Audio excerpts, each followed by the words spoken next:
Anyway, joining me on the live line, I'm happy to have him. He's a really good friend of mine. He's an activist. He's a scholar. He's a gentleman. And he just plain gets it. He is the co-director of the Alliance to Reclaim Our Schools. The one, the only, the powerful. My boy Keron Blair, welcome to the show. Hey, Richard. Happy to be here. After that introduction, I'm like, I want to meet me. I try to give these big everybody's like, when I give these introductions, people's like, oh, Richard, you give amazing introductions. I'm like, I try my best. How are you? I'm doing all right. I am currently in where am I? Minneapolis for the National Education Association, RA, their big conference. So lots of activists around, lots of energy, talking about schools and education. So and that's it's interesting. Good to be with you. I'm happy you're here, and it's interesting, because last night we had a whole show about, this Kennedy vacancy and about the Janus decision, which gutted public sector unions. And I said to people last night, and I think, Keron, you could attest to this, is that, listen, labor unions have been here before. Labor unions weren't formed, like, they didn't wake up one morning and they waved a magic wand and they were there. They understand what a fight looks like. And I think now more than ever, people are going to start banding together and realizing that our democracy is teetering on the edge. And we've got to sort of bring it back. And I think, I'm pretty sure at that RA, that's exactly what's happening. Yeah, I think so. I did a couple sessions today, and one of them was with this really inspiring organizer out of North Carolina. And as you know, North Carolina is already sort of past Janus, right? They organize in the situation that the rest of the nation now faces. And what he was so encouraged, right? He gave us a reality check, and he sort of said, hey, we've been organizing in a right-to-work environment since the beginning of my organizing career. And what I've witnessed is that when push comes to shove, people get it. People understand why unions matter. People understand why the right is attacking public sector unions, why the right is attempting to weaken progressive infrastructure. And people respond to that. And so I do think that we have to look at this thing with clear eyes and say something serious did happen with that Janus decision. But what we've seen is that progressive people in the United States have always responded to these sorts of threats by rising to the occasion. And our hope and our organizing plan is that we're going to go out there and organize people and continue to build not just the union, right, but build progressive infrastructure and progressive movement around, a cross-section of issues. I think that's right, and I think it goes beyond that, Keron. You saw what just took place. 5 reporters doing their jobs in Annapolis today lost their lives because a lone gunman walked in, shot out the glass, and killed them. And I think all these things are interconnected. There's an interconnectedness of all of it, and I think it's causing people to wake up and say, wait a minute, something is wrong. Something is wrong. And we have got... Yeah, no, I think so. Absolutely. And I think we're starting... And I think Americans are starting to realize that we've... Like I said, the only drug that will save us from this is something called LOVE. And all of us coming together and putting aside our differences and, putting aside the 80% that we don't all agree on, like some of us, I'm this, I want my guns, I don't want my guns, or, I'm twisted on whether I like unions or not. But the 20% we agree on is all of our values. That if you work hard and you play by the rules, you have a shot at the American dream. That everybody should be given the right to life, liberty, and the pursuit of happiness. The dream that says that when you walk into the doctor's office, it should be you and your doctor, not the United States government. Right, and I think all the folks are seeing this like, wait a minute, these are the 20% things we agree on. And that's enough.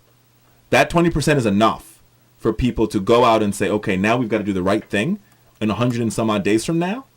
And we've got to change the makeup of the Congress. The other thing, as I hear you say that, Richard, one of the things that, again, and we're politics people, so the numbers tell a big story, right? So the other thing that we should note is that even though, we are in, and people get all up in arms about this, but we are in a Trump moment, and we have to acknowledge that there is significance to the fact that Donald Trump is president and what that means. we should also acknowledge, and I said, we say this a lot, and it is in fact true. There are more people who agree with everything you have just said, Richard, than those who disagree. And so, like, while we're living under a certain kind of presidency, and people have talked about fascism and pseudo-fascism and all kinds of terms, but like the reality is that when you talk to the majority of people in this country, we are not talking to a small set of people. Our issues, public education, that our schools need to be well-resourced, that people should have access to quality health care, that people should have access to abortion when and if they need it, that people should be able to enter this country, right, with, without losing their kids at the border. Welcome. Like, most people actually agree with that. Like, the majority of them, and I'm not saying everybody, we understand that racism exists, sexism exists, homophobia, xenophobia. Those are part of the American story. But the other side, right, and certainly in 2018, the more dominant side of that is that more people actually agree with us that those things should be part of the American reality. The real work now, actually, though, is whether or not and to what extent we are willing to put those beliefs and those ideas into practice, right? Like, what are we willing, if we say we believe these things, then the next step is what are we willing to do about it, right? How are we willing to actually say we are the ones who will stand in the way of injustice becoming the norm, right? And we've seen people respond to that in the last couple of years, and what we are in now is a moment where even more of that is required. And the folks listening to you sipping their wine who are nodding at a certain, I had a friend who tells me the story about him talking to his brother, and he said to me, he was saying to me, I said to my brother, yes, you believe all these things, but you got to get out of the basement and get into the streets. And that is the American wake-up call, that we have to move beyond simply agreeing. And we got to get to work. To the streets. Yeah, we have to get to work. And I think that's... We have to join. And I think that's it, though, Keron. 2 days ago, Tiffany D. Lofton was on the show, and we were talking about that same thing. And I said, you've got to remember... of course, we love... she's like a fan... Like, she's a... I'm a fangirl of Tiffany D. Lofton. Yeah.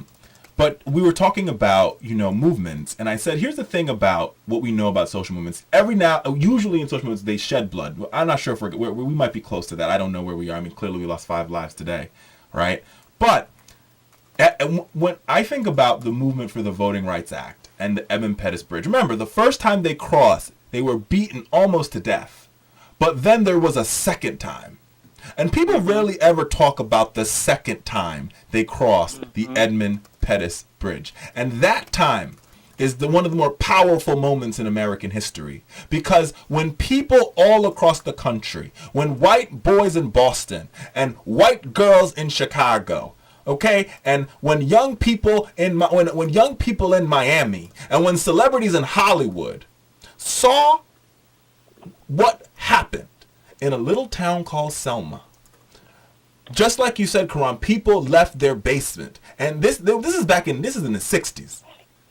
And they got on buses. And they jumped in cars.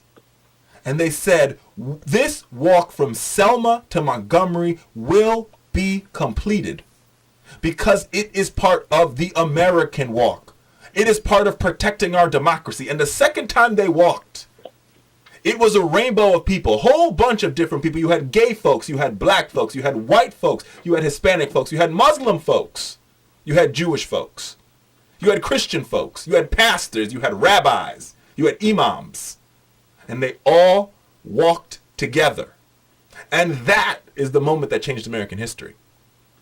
And people forget to talk about that. Yeah, and I think that, and so I always say to people, and you know me well enough to know, I'm not an America apologist. Like, America is a dangerous place for a lot of people. But I echo the sentiments you just named, that when we think about American history, not even historically, contemporarily, right, we know that more people will say yes to the kinds of things that you and I believe than will say no. And so we have to have that second coming. We're at a moment where we must have the second crossing of the bridge, right, where people say, we can't allow this. And it is not enough to simply post or simply nod our head.